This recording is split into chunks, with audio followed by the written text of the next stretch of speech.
Öykü et Demir ont été renversés par une voiture. Demir a menti pour sauver la face à cause des Öykü et ils ont quitté la maison de Candan sans récupérer le tableau. À leur arrivée, ils ont découvert que le propriétaire avait jeté leurs affaires parce qu'il n'avait pas payé le loyer. Demir, furieux, est parti, mais Öykü était déterminée à ne pas le quitter car elle n'avait nulle part où aller. Son ami lui a dit que Demir avait également grandi sans père ni mère.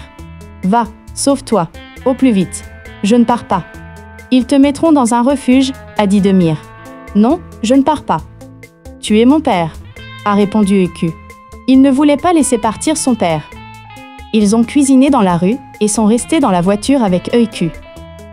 Demir était déterminé à emmener Öykü au foyer de protection de l'enfance. Pour ce faire, il a traité l'enfant encore plus durement. Demir força son ami à lui acheter à manger, et il continua à en manger. Puis, il fut contraint de manger les tartines et le lait que Öykü lui avait apporté de l'école. Des maux d'estomac la firent tomber malade, et accent aigu va nouir. Öykü paniquait, et Candan appela sa sœur. La jeune fille accourut. Les voyant sous la tente, elle les ramena chez elle. Demir et Öykü passèrent la nuit au manoir de Candan. Demir était ravi d'avoir enfin terminé cette affaire inachevée de cette façon.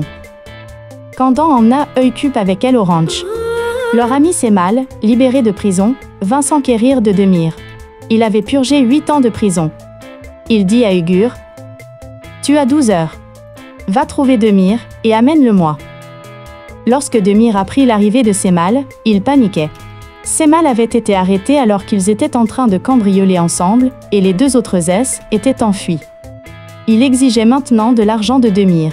« Je veux l'argent que je gagnerai pour ce travail, » menaça-t-il. « Si tu ne me le rends pas d'ici une semaine, je vais te faire chier, toi et tout le monde. » L'ami d'enfance de Candan, Murat, était venu prendre un café. Demir l'avait raillé, il était mis en colère, avait emmené Öykü et était parti. Ils finirent par rester dans la voiture, dans la rue. Ils allaient à l'école, et quand Öykü vit la pétition pour l'agence de protection de l'enfance dans la voiture, elle se sentit terriblement mal. Elle laissa Demir là. Semal vit la scène et courut après la fillette. Demir alla à l'école, chercha partout, mais ne la trouva pas. Pendant que Candan faisait le ménage, elle trouva le dossier que Demir avait laissé le jour de leur arrivée, un dossier contenant sa propre photo. Cela lui expliqua tout. C'est alors que Öykü vint frapper à la porte de Candan, mais elle ne frappa pas. Elle s'assit dehors. C'était le soir. Demir devina qu'elle était là. Il vit que Öykü était endormie à la porte. Au moment où elle allait réveiller l'enfant, son téléphone sonna. À ce moment-là, Öykü se réveilla et se mit à courir. Demir courut, Öykü sourire. Elle faillit être renversée par une voiture en traversant la rue. Demir courut, attrapa sa fille, et ils furent tous les deux renversés par une voiture, et ils tombèrent. C'est là que tout s'arrêta. Öykü et Demir ont été renversés par une voiture. Demir a menti pour sauver la face à cause des Öykü et ils ont quitté la maison de Candan sans récupérer le tableau. À leur arrivée, ils ont découvert que le propriétaire avait jeté leurs affaires parce qu'il n'avait pas payé le loyer. Demir, furieux, est parti, mais Öykü était déterminée à ne pas le quitter car elle n'avait nulle part où aller. Son ami lui a dit que Demir avait également grandi sans père ni mère.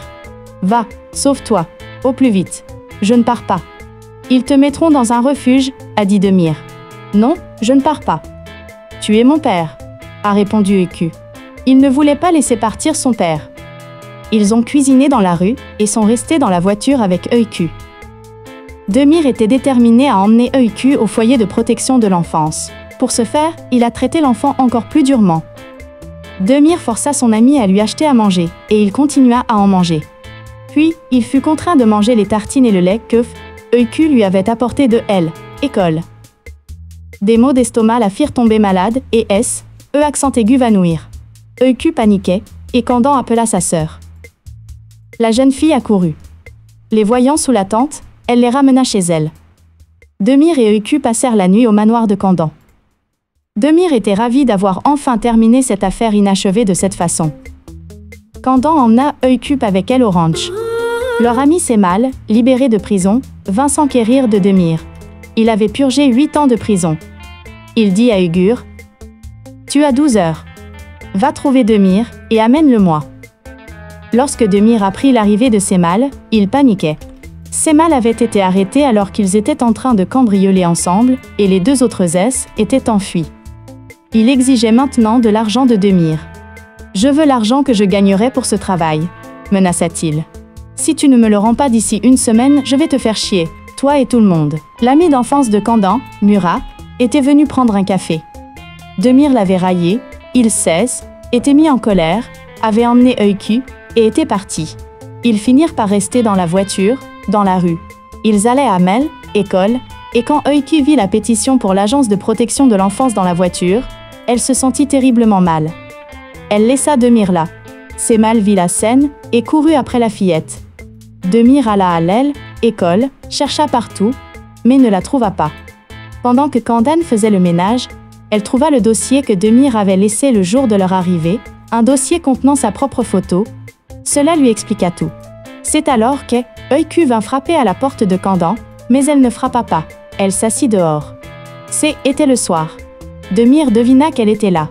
Il vit que Tala, Öykü était endormie à la porte. Au moment où elle allait réveiller l'enfant, son téléphone sonna. À ce moment-là, Öykü se réveilla et se mit à courir. Demir courut, Öykü sourire. Elle faillit être renversée par une voiture en traversant la rue. Demir courut, attrapa sa fille, et ils furent tous les deux renversés par une voiture, et ils tombèrent. C'est là que tout s'arrêta. Öykü et Demir ont été renversés par une voiture. Demir a menti pour sauver la face à cause des Öykü, et ils ont quitté la maison de Kandan sans récupérer le tableau. À leur arrivée, ils ont découvert que le propriétaire avait jeté leurs affaires parce qu'il n'avait pas payé le loyer. Demir, furieux, est parti, mais Öykü était déterminée à ne pas le quitter, car elle n'avait nulle part où aller. Son ami lui a dit que Demir avait également grandi sans père ni mère. « Va, sauve-toi, au plus vite. Je ne pars pas. »« Ils te mettront dans un refuge, » a dit Demir. « Non, je ne pars pas. »« Tu es mon père, » a répondu Öykü. Il ne voulait pas laisser partir son père. Ils ont cuisiné dans la rue et sont restés dans la voiture avec Öykü.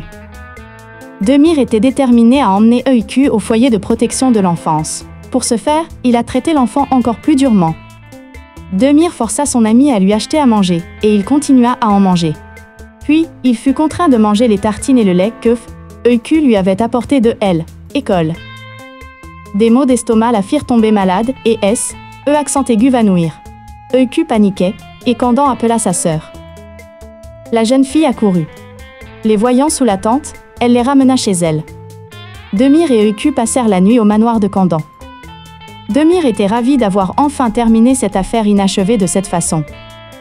Kandan emmena Öykü avec elle au ranch. Leur ami Cemal, libéré de prison, vint s'enquérir de Demir.